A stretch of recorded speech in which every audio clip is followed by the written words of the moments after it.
நம்ம ஊருக்கே வருவோம், நம்ம திருச்சிக்கே வருவோம். இந்த 22 நாள்ல அண்ணன் பண்ணது வந்து ஏதோ நம்ம அந்த முதல்வன் படத்துல அர்ஜுன் சார் பண்ண மாதிரி தான் இருக்கு. இதே 5 வருஷம் அவர் தொடர்ந்து பண்ணுவாரு. பண்ணும்போது நிரந்தர முதல்வர் அவர் தான். இது வந்து திமுக கோட்டைனாங்க, இப்ப டிவிகே கோட்டையா இந்த திருச்சி கிழக்கு மாறி. எங்க தலைவர் வந்தனாலே மாறி இருக்குதுங்க. இந்த தலைவர் வந்தாலும் நாங்க பெண்களுக்கு பாதுகாப்பே இல்லாம இந்த திமுக என்ன பாதுகாப்பு எதுவுமே கிடையாது. சட்டப்படி அதை பணத்தை மோசம் இது பண்ணாங்க. எப்ப திருச்சி கிழக்கு அப்பயே எங்க தொகுதி ஃபேமஸ் ஆயிடுச்சு. இதுக்கப்புறம் எங்க தொகுதி அது பாட்டு வளர்ந்துரும். அண்ணனை பொறுத்த வரைக்கும் சொல்றதுதான் செய்வாரு, செய்யறதுதான் சொல்லுவாரு. சொன்னாரு, செஞ்சாரு, செஞ்சுட்டு இருக்காரு, செய்வாரு. இதுக்கப்புறம் தமிழர் ஃபுல்லா டிவிகே கோட்டை தான். நான் வெற்றி வாய்ப்பா பாக்குறேன். எங்களுக்கு பொக்கிஷம் எங்களுக்கு கிடைச்ச பொக்கிஷமா நாங்க பாக்குறோம்.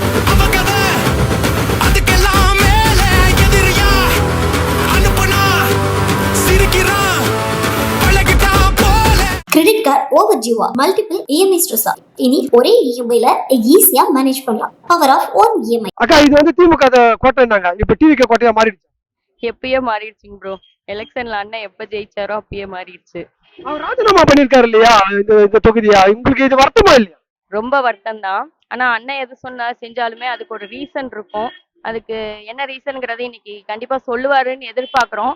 ஆக்சுவலா நான் திருச்சி மலைக்கோட்டை பகுதி துணை செயலாளர். ரொம்ப உழைச்சிருக்கோம். ஆனா அதுக்கு வந்து அண்ணன் ரிசைன் பண்ணாரு அப்படின்ன வாட்டி அண்ணன் ஜெயிச்சது வந்து அவ்வளவு சந்தோஷமா இருந்துச்சு. அதே மாதிரி அன்னைக்கு ஃபுல்லா உட்காந்து அழுதோம். அது வேற விஷயம், அது வேற டிபார்ட்மெண்ட்டுங்கிற மாதிரி ரொம்ப கவலையா தான் இருந்துச்சு. அதுக்கு வேற ஏதாச்சும் ஆப்ஷன் பண்ணுவாருன்னு நினைக்கிறேன். ஏன்னா அண்ணன் எது செஞ்சாலுமே அதுக்கு ஒரு நியாயமான ஒரு ஆப்ஷன் இருக்கும் அப்படிங்கிறது என்னோட ஒப்பீனியன். ஸோ அதுக்கு கண்டிப்பா ஏதாச்சும் ஒரு இருக்கும். திருப்பி அந்த வெற்றி வாய்ப்பு கிடைக்குமா இது இந்த தொகுதியில? கண்டிப்பா கிடைக்குங்க ப்ரோ. அது அண்ணன் பேரு தான். ஃபர்ஸ்ட் நீங்க வந்து யாருமே எதிர்பார்க்கல. எல்லாம் வந்து சொன்னாங்க அண்ணன் ஜெயிக்க மாட்டாரு, வைக்க மாட்டாரு, சிஎம் ஆக மாட்டாரு அப்படின்ட்டு. அதுக்கப்புறம் வேற லெவல்ல ஜெயிச்சாரு பாத்தீங்களா? இப்பயும் திருப்பி அதே ஒரு கொஸ்டின்ஸ் தான். அதுக்கு ரிசல்ட் நாங்க காம்போ. இந்த 22 நாள் ஆட்சி எப்படி இருக்கு? செம்மையா இருக்கு. நீங்களே பாத்துருப்பீங்களே எவ்வளவு சூப்பரா இருக்கு அப்படிங்கறது உங்களுக்கே தெரியும். இப்ப எல்லாமே பாத்தீங்கன்னா நல்லபடியா போய்கிட்டு இருக்கு. இந்த 22 நாள்ல அண்ணன் பண்ணது வந்து ஏதோ நம்ம அந்த முதல்வன் படத்துல அர்ஜுன் சார் பண்ண மாதிரி தான் இருக்கு. ஒரு நாள் முதல்வரா வந்து அர்ஜுன் சார் பண்ணாரு பாத்தீங்களா? அந்த மாதிரி அண்ணன் இப்ப பண்ணிட்டு இருக்காரு. இதே 5 வருஷம் அவர் தொடர்ந்து பண்ணுவாரு. பண்ணும்போது நிரந்தர முதல்வர் அவர் தான். ஆட்சி 5 வருஷம் நடந்துருமா? என்ன ப்ரோ, நான் இனிமேல் நிரந்தர முதல்வரே அவர் தான் சொல்றேன். 5 வருஷம் ஆட்சி நடக்குமான்னு என்ன கொஸ்டின் கேக்குறீங்க? கண்டிப்பா நடக்கும். அண்ணன் கண்டிப்பா வந்து எல்லாமே பண்ணுவாரு. அண்ணனை பொறுத்த வரைக்கும் சொல்றதுதான் செய்வாரு, செய்யறதுதான் சொல்லுவாரு. சொன்னாரு, செஞ்சாரு, செஞ்சுட்டு இருக்காரு, செய்வாரு. அக்கா இது வந்து திமுக கோட்டைனாங்க, இப்ப டிவிகே கோட்டையா இந்த திருச்சி கிழக்கு மாறிடுச்சு. எங்க தலைவர் வந்தனாலே மாறி இருக்குதுங்க. இந்த தலைவர் வந்தாலும் நாங்க பெண்களுக்கு பாதுகாப்பே இல்லாம இந்த திமுக என்ன பாதுகாப்பு எதுவுமே கிடையாது. சட்டப்படி அதை பணத்தை மோசம் இது பண்ணாங்க. இப்ப தலைவர் வந்து லஞ்சமா இருக்கலாம் பிரச்சனை பண்ணிட்டு இருக்கிறாரு. எங்களுக்காக பாடுபடுறாரு. எப்படி இருக்கு இப்ப தளபதி வருகை? இது இன்னைக்கு தன்னுடைய பிரச்சாரத்தை இங்கதான் தொடங்கினாரு. இப்ப வந்து நன்றி உரையும் இங்கதான் தொடங்குறாரு. இது எப்படி பாக்குறீங்க? நான் வெற்றி வாய்ப்பா பாக்குறேன். எங்களுக்கு பொக்கிஷம் எங்களுக்கு கிடைச்ச பொக்கிஷமா நாங்க பாக்குறோம். ராஜினாமா பண்ணிருக்காரு, அது எப்படி பாக்குறீங்க? வருத்தமா இருக்கா? இங்க கஷ்டமா இருக்குது. உயிரே போய் வந்திருக்குது எங்களுக்கு எல்லாம். இப்ப அப்படி ராஜினாமா பண்ணலன்னா இது வந்து சிஎம் தொகுதியா இருக்கும்ல, எப்படி இருக்கும் உங்களுக்கு? இன்னும் பிரயோசமா நடந்திருக்கு எங்க ஆட்சியே. அவர் இல்லாம ரொம்ப கஷ்டப்பட்டு இருக்கோம். பெண்களால நாங்க யாருமே இல்லாம கஷ்டப்படுறோம். வாழ்க்கை யாருமே எவ்வளவு பெண்கள் கஷ்டப்படுறாங்க. எதுவுமே இல்லாம எவ்வளவு பெண்கள் கஷ்டப்படுறாங்க. ஆட்சி எப்படி நடக்குது? நல்லா நடக்குதா? திருப்தியாக நடக்கிறது. எந்த ஆட்சியுமே நடந்ததில்லை. 23 ஆட்சி இந்த வருஷம் ஆட்சி திருப்தியாக இருக்கிறது. நல்லா இருக்கிறது. ஆண்டு 5 வருஷத்துக்கு ஆயுசுக்கு அவர் ஆகுதுன்னு நான் நினைக்கிறேன். இது வந்து திமுக கோட்டையா இருந்தது, இப்ப வந்து டிவிகே கோட்டையா மாறிடுச்சுன்னு நினைக்கிறீங்களா? கம்பல்சரினா டிவிகே கோட்டை தான் இது. இதுக்கப்புறம் தமிழர் ஃபுல்லா டிவிகே கோட்டை தான். டிஎம்கே ஒரு இடத்துல கூட இதுக்கப்புறம் வாய்ப்பு இல்லை. ஆனா ரீஎலெக்ஷன் வரும் நாங்க எதிர்பார்த்தோம். 108 மெஜாரிட்டி காட்டணும் அப்படின்னாங்கல்ல. ரீஎலெக்ஷன் வந்து 234 தொகுதியில எதிர்கட்சியே இல்லாத ஆட்சியா எங்க டிவிகே கோட்டை வரும்னு நினைச்சோம். அது மிஸ் ஆயிடுச்சு. இப்ப திருச்சி கிழக்குல ராஜினாமா பண்ணிட்டாரு, இது உங்களுக்கு வருத்தமா இருக்கா இல்லையா? வருத்தம் இல்ல. இப்போ இந்த இடத்துல உன்னத்துக்கு நிப்பாங்க, தளபதி இடத்துல உன்னத்துக்கு நிப்பாங்க. அவங்க நிக்கும் போது அந்த அளவுக்கு வாக்கு வாங்க முடியுமா? தளபதி அளவுக்கு வாக்கு போடுவாங்களா மக்கள்? வெற்றி வாய்ப்பு எப்படி இருக்கு? கம்பல்சரி இருக்கும். வெற்றி வாய்ப்பு அவங்களுக்கு தான் இருக்கும். எங்க கோட்டையா தான் இருக்கும். கண்டிப்பா எங்க கோட்டையா தான் இருக்கும். தன்னுடைய பிரச்சாரத்தையும் திருச்சியில தொடங்கினாரு, நன்றி உரையும் திருச்சியில தொடங்குறாரு. எப்படி இருக்கு உங்களுக்கு? ஒரு பெரிய ஒரு சந்தோஷமா தான் இருக்கு. மக்கள் பணியை மேற்கொள்றதுக்கோசம் எல்லாத்தையும் விட்டுட்டு வந்திருக்காருன்னா அது ஒரு சந்தோஷம். 22 நாள் ஆட்சி எப்படி இருக்கு தளபதியோட ஆட்சி? 22 நாள் ஆட்சி இப்பதான் உக்காந்துருக்காரு. இதுக்கப்புறம் தான் போக தெரியும் ஆட்சி. 5 வருஷம் பூர்த்தி பண்றாரா? கண்டிப்பா பூர்த்தி பண்றாரு. 5 வருஷம் போக மாட்டாரு ஆட்சி கலைய வாய்ப்பு இருக்குன்றாங்க. ஆட்சி கலைஞ்சாலும் எதிர்க்கட்சியே இல்லாத ஆட்சியா அமையும். டிவிக்கு ஆட்சி எதிர்க்கட்சியே இல்லாத ஆட்சியா அமையும். அக்கா திருச்சி கிழக்குல யாருக்கு வெற்றி வாய்ப்பு இருக்குன்னு நினைக்கிறீங்க இடைத்தேர்தல்? திருச்சி டிவிக்கே தானா வரும். அக்கா இப்ப ராஜினாமா பண்ணிருக்காருல, இது உங்களுக்கு வருத்தமா இருக்கா? கொஞ்சம் வருத்தமா தான் இருக்கு. பட் இருந்தாலும் ஒரு தொகுதியில தானே இருக்க முடியும், அதனால ஓகே தான். அப்படி அவர் ராஜினாமா பண்ணலன்னு வச்சுக்கலாம், இது வந்து சிஎம் தொகுதியா இருக்கும், அது எப்படி இருக்கும் உங்களுக்கு? அது ரொம்ப பெருமையா தான் இருக்கும். நாங்களே சிஎம்க்கு தானே ஓட்டு போட்டோம், அது சந்தோஷமா தான் இருக்கும்.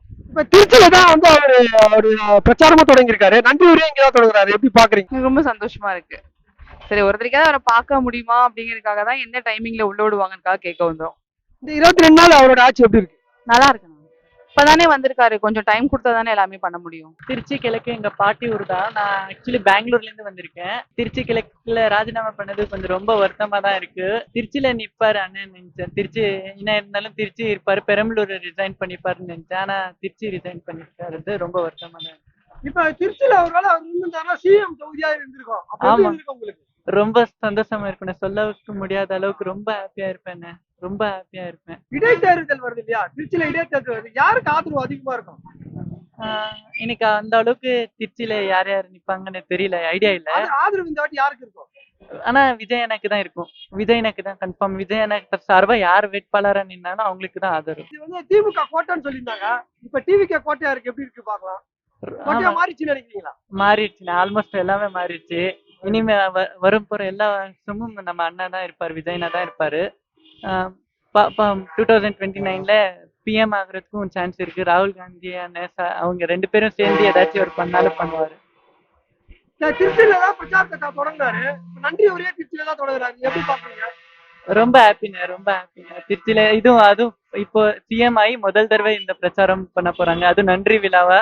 ரொம்ப ஹாப்பியா இருக்கு. சொல்ல முடியாது. 22 நாள் ஆட்சி நடத்திருக்காரு, எப்படி இருக்கு இந்த 22 நாள்ல? 22 நாள் அவர் சொல்லாதது எல்லாம் நிறைய விஷயம் செஞ்சிருக்காரு. சொல்ல போறதும் நிறைய கூடிய சீக்கிரம் செய்ய போறாரு.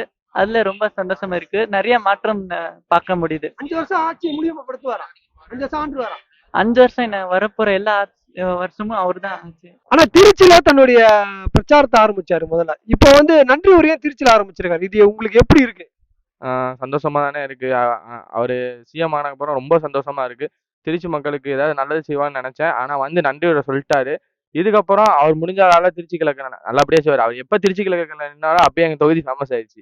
இதுக்கப்புறம் எங்க தொகுதி அது பாட்டு வளர்ந்துரும், எங்களுக்கு பிரச்சனை கிடையாது. திருச்சி கிழக்குல ராஜினாமா பண்ணிருக்காரு, இது உங்களுக்கு வருத்தமா இருக்கா? வருத்தமா இருந்தாலும் அண்ணன் சிஎம் ஆயிட்டாரு, அது போதும். அவர் கீழே இருந்து அவர் வழி நடந்தது அவர் நடத்திடுவார், ஆள் வச்சு செஞ்சுக்குவார். ஒருவேளை அவர் ராஜினாமா பண்ணலன்னா இது சிஎம் தொகுதியா இருக்கும், அப்ப எப்படி இருக்கும் உங்களுக்கு? ரொம்ப ரொம்ப சந்தோஷமா இருக்குண்ணே. ஆனா அது நடக்கல. அவரும் இப்ப சிஎம் ஆயிட்டாரு, 2 தொகுதியும் பார்க்க முடியாது. சென்னையில இருந்து திருச்சி வர முடியாது. அவருக்கும் கொஞ்சம் எப்படி சொல்றதுன்னா ஒரு அந்த தொகுதியில வேலைகள் இருக்கும். பரவாயில்ல, மக்கள் பாக்குறாங்க. என்னதான் அவதூறு பரப்பினாலும் ஆட்சி நல்லா தான் இருக்கு, எல்லா மக்களும் புரிஞ்சுக்கிட்டாங்க. என்னதான் திமுகவும் யாரா இருந்தாலும் அவதூறு பரப்பினாலும் ஆட்சி நல்லபடியா போயிட்டு இருக்கு. நீங்க பாக்குறீங்க, ரோட்ல பாக்குறீங்க, ஒயின் ஷாப் பாக்குற ஒயின் ஷாப்பை திடீர்னு மூடுறாங்க. அதை யோசிங்க. ஆட்சி நல்லபடியா தான் போயிட்டு இருக்கு, இதுல குறை சொல்ல வேண்டிய அவசியமே கிடையாது. 5 வருஷம் பூர்த்தி பண்ணிட்டு வர ஆட்சி பாருங்கண்ணே, பக்கம் தானே போறீங்க. இன்னும் 25 நாள் கொஞ்சம் டைம் கொடுங்க, ஒரு 10 நாள் டைம் கொடுங்க. எடுத்தோன்னே 5 வருஷம் செய்யாதவங்க இந்த 25 நாள்ல செய்யணும் ஆசைப்பட்டா எங்க சொல்லுங்க? திருச்சி கிழக்கு வந்து திமுக கோட்டைனாங்க, இப்ப வந்து இது டிவிகே கோட்டையா மாறிடுச்சு நினைக்கிறீங்களா? கட்டாயண்ணே, அதுல எந்த வித மாற்றமும் இல்லை. இது ரொம்ப ஒரு மாற்றத்துக்குரிய தருணம். மக்கள் இதை ரொம்ப எதிர்பார்க்குறாங்க, மற்றும் முக்கியமா இளைஞர்கள் எல்லாமே ரொம்ப எதிர்பார்க்குறாங்கண்ணே. அது இல்லாமல் இன்னைக்கு சிஎம் அவங்க திருச்சி வராங்க. திருச்சி மாவட்டத்தின் சார்பாக வருகின்ற வரவேற்கின்றாங்க. ஆனா இப்ப அப்படி ஒரு ராஜினாமா பண்ணலன்னு வச்சுக்கலாம், இது வந்து சிஎம் தொகுதியா இருக்கும், அது எப்படி இருந்திருக்கும் உங்களுக்கு? அப்ப திருச்சியை பொறுத்த வரைக்கும் திருச்சி என்றாலே மாற்றம் ஏற்பட்ட தொழில் தான். இப்போ விஜயசா திருச்சியில் சிஎம்மா இல்லாட்டியும் அவரோட முழு கண்காணிப்பும் எல்லாம் திருச்சியை நோக்கி தான் இருக்கும். திருச்சியை பார்த்தீங்கன்னா அரசுத்துறை அமைச்சர் இருக்காங்க, துணை சபாநாயகர் இருக்காங்க, சரிங்களா? திருச்சி ஒரு மைய மாவட்டம், அதில் எங்களுக்கு எந்த விதமும் இல்லை. திரும்பி எங்களை இன்னைக்கு சந்திச்சு நன்றி சொல்ல வராரு, அது ரொம்ப வரவேற்கத்தக்க விஷயம். பெரம்பலூர் வந்து சென்னை தலைமையில அங்கே இருக்கிறது ரொம்ப நல்லது நாங்கள் நினைக்கிறோம். அவர் எங்கே இருந்தாலும் மக்களுக்காக சேவை செய்வார், அதில் ரொம்ப சந்தோஷமா இருக்கு. பிரச்சாரத்தையும் திருச்சி வந்து தொடங்குறாரு, இப்ப நன்றி உரையா திருச்சி வந்து தொடங்குறாரு, இது எப்படி இருக்கு உங்களுக்கு? அதாவது நீங்க சொல்ற மாதிரி பிரச்சாரம் இங்கே தான் தொடங்கினாது, இன்னும் தொடர்ந்து அவர் தான் ஆட்சி அமைப்பாங்கிற நம்பிக்கை எல்லாத்திட்டும் இருக்கு மக்கள் மனதிலையும். ஸோ திருச்சிக்கு நன்றி சொல்ல வராங்க, இன்னும் பெரம்பலூருக்கே நன்றி சொல்ல, ஆனால் திருச்சிக்கு சொல்ல வராங்கிறப்போ அவர் மனசுல திருச்சிக்கு தனிப்பட்ட மரியாதை இருக்குன்னு தான் நினைக்கிறோம். ஸோ மக்கள் சார்பாக எங்களோட ஆதரவு என்னைக்குமே அவருக்கு இருக்கும். திருச்சியில அந்த ஆதரவு இருக்கா? மீண்டும் தேர்தல் நடக்கும் போது அதுல வெற்றி பெறுவாங்களா டிவி கேட்காருங்க? அதாவது தேர்தலுக்கு அப்புறம் சொல்றது பார்த்தீங்கன்னா இப்பதான் இன்னும் ரொம்ப ஒரு புது விவேகம் வந்திருக்கு. இளைஞர்கள், மக்கள்கள், சாமானிய மக்கள் எல்லாமே இவரை ரொம்ப ஆதரிக்கிறாங்க. அது இல்லாமல் இப்போ லஞ்சம் எங்கேயும் கிடையாது, ஊழலற்ற ஆட்சி நடக்குது எல்லா இடத்துலையும். எல்லாமே சிறப்பாக செய்யறதுனால எல்லாம் ரொம்ப வரவேற்கிறாங்க. ஆனா திருச்சியில மீண்டும் வெற்றி பெறுவாங்களா டிவிக்கு? கண்டிப்பா வெற்றி பெறுவோம். லேடிஸுங்க பாய்ஸ் கீஸ் எல்லாமே இதா இருக்காங்க. நல்ல முறையா செய்யறாங்க, நல்ல முறையா செய்யணும். ஆண்டவனை வேண்டிக்கிறேன், கண்டிப்பா வெல்வான். திருச்சியில நன்றி உரையை தொடங்கி இருக்காரு, எப்படி பாக்குறீங்க உங்க ஊர்ல? நல்ல முறையா தான் எல்லாருமே பார்க்கலாம், நல்லபடியா பாங்க, மக்களுக்கு நல்லா செய்வாங்க. இப்பதானே வந்திருக்காரு, என்ன ஏதுன்னு பார்த்துட்டு இப்போ 1000 ரூபாய் இல்லைன்னு சொன்னாங்க, இப்போ உடனே அடுத்த நாளே போட்டாங்க. அதே மாதிரி எல்லாம் நல்லபடியா செய்வாங்க. இது வரைக்கும் ஆட்சி எப்படி இருக்கு விஜய் ஆட்சி? நல்லபடியா தான் இருக்கு சார், நல்லபடியா தான் இருக்காங்க. அவங்களும் நல்லா தான் பண்ணாங்க, ஓரளவு கொஞ்சம் அவங்களே கெடுத்துக்கிட்டாங்க. அதான் நான் வந்து அண்ணா டிஎம்கே தான் சின்ன பிள்ளையில இருந்து. அதுக்கப்புறம் ஸ்டாலின் நிற்கும் போது இவங்க சண்டை போடவும் மாற்றி போட்டேன். அதுக்கப்புறம் கொஞ்சம் இதாகிடுச்சு. அதனால இப்போ விஜய் ரசிகர் தான். நான் எல்லா ஆரம்பத்துலேருந்து நிறையா படம் பார்த்துருக்கேன். அதுக்கப்புறம் இப்போ விஜய்க்கு தான் ஆறுதல், விஜய்க்கு தான் ஓட்டு போட்டுருங்க எல்லாருமே. நல்லபடியாக செய்யணும், ஆண்டவன் இருக்கான், நல்லா செய்வார். பிள்ளைங்களாம் என்ன ஆச்சுன்னா வன்கொடுமையெல்லாம் இருக்கக்கூடாது. இந்த சின்ன பிள்ளை 10 வயசு இறந்ததுக்கு ரொம்ப எனக்கும் தான் மனசு ரொம்ப கஷ்டமா இருக்கு. அது எல்லாமே பார்த்து நல்லபடியாக அந்த ஆஸ்பத்திரி திருச்சி பெரிய ஆஸ்பத்திரிலையும் ஒரு இதாக இருந்துச்சு, அவங்களுக்கு கொஞ்சம் வேலை கொடுத்துருக்காங்க. ஏற்கனவே 108 இடங்களை வின் பண்ணி ஜெயிச்சு வந்திருக்காரு. 2008ல விஜய் மக்களுக்கு ஆரம்பிச்சு இந்த அளவுக்கு வந்துக்குது, எங்களுக்கு மக்களுக்கு ரொம்ப சந்தோஷம்ண்ணா. இவ்வளோ 55 வருஷம் வச்சு 75 வருஷம் வச்சு என்ன பண்ணாங்கன்னு எங்களுக்கு தெரியல. மக்களுக்கு ஒரு பாதுகாப்பு இல்லை, ஒன்றும் இல்லை. ஆனா எங்க தலைவருக்காக 32 வருஷமா படம் நடிச்சு மக்களுக்காக வரப்போறா நடிச்சு 200 கோடி ரூபா விட்டு அவருக்கு வெறும் 2 லட்சம் ரூபா சம்பளத்துக்கு வரானா?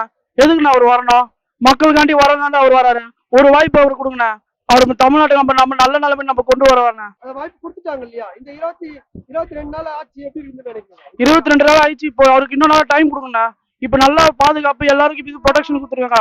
மற்ற கட்சிக்காரங்களும் எவ்வளவு பாதுகாப்பு இது டைம் கொடுக்குற இவருக்கு அதே மாதிரி ஒரு டைம் கொடுங்கண்ணா. கொஞ்சம் டைம் கொடுத்தீங்கன்னா இன்னும் வர 25 வருஷத்துக்கு நல்ல ஆட்சி எங்க அண்ணனுக்கு கொடுப்பாங்கண்ணா. திருப்பி மாத்தி மிஸ் பண்ணிட்டீங்கன்னா நம்ம தமிழ்நாடு இதுவாயிடும், அவருக்கு எதுவும் இல்லை, நமக்கு மக்களுக்கு இதுவாகும். நன்றி, வணக்கம். இது இப்ப வந்து நன்றி உரையை திருச்சியில இருந்து தொடங்குறாரு, எப்படி இருக்குது? புரியுதுண்ணா? ஊர்ல இருந்து நன்றி உரை நன்றி சொல்றது இங்க இருந்து தொடங்குறாரு, எப்படி இருக்கு உங்களுக்கு? ஏன்னா திருச்சி கிழக்கு இதுல அண்ணன் வெற்றி பெற்றிருக்காரு. இதுல இருந்து தான் நன்றி செலுத்த இது பயணத்தை ஆரம்பிச்சிரு. இதுக்கப்புறம் தானே எங்க அண்ணோட பயணத்தை இன்னும் நல்லா இதுவா இருக்குண்ணா. மீண்டும் தேர்தல்ல அதே வாக்கு வாங்குவாங்களா? திருச்சி கன்ஃபார்ம் வாங்குவாண்ணா, கன்ஃபார்ம் வாங்குவாங்கண்ணா. கிரெடிட் கார்டு ஓவர் ஜீவா மல்டிபிள் இஎம்ஐ ஸ்ட்ரெஸ். இனி ஒரே இஎம்ஐல ஈஸியா மேனேஜ் பண்ணலாம். Power of 1 EMI.